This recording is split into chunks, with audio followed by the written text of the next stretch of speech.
विष्णु पुराण में इस प्रकार का एक प्रसंग है। विष्णु पुराण में महाराज जी प्रसंग है, दास ने स्वयं मूल पारायण में उसको पढ़ा कि जब हिरण्यकशिपु ने प्रहलाद जी को पर्वतों के पर्वत खंडों से बांध करके समुद्र में डाल दिया, तो उस समय प्रहलाद जी भगवान नाम का जप कर रहे थे। ये विष्णु पुराण में लिखा है।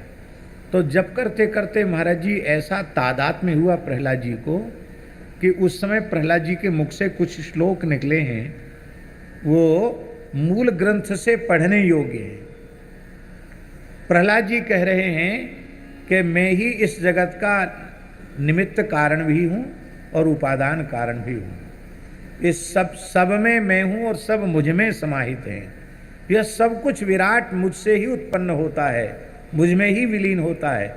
इस प्रकार का तादात्म्य है जहाँ प्रहलाद जी को मैं प्रहलाद हूँ इसकी विस्मृति हो गई और प्रहलाद जी भगवत भाव से भावित होकर के अपनी भगवत्ता का, भगवत रूपता का प्रतिपादन प्रहलाद जी स्वयं कर रहे हैं।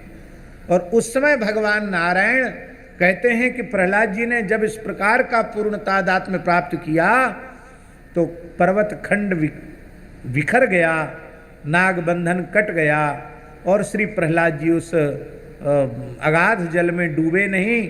और उस समय महाराज जी लिखा है विष्णु पुराण में कि भगवान नारायण ने प्रकट होकर के कहा, प्रहलाद इसमें तुम मुझसे पूर्ण तादात्म्य प्राप्त कर लेने के कारण अब तुम में और मुझ में अणुमात्र भेद नहीं रहा।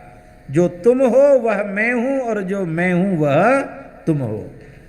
इससे उत्तम तत्वमसि की व्याख्या और क्या हो सकती है। तो पूर्ण तादात्म्य प्राप्त कर लेने के बाद भक्त भी भगवत रूप हो जाता है? वही हो जाता है।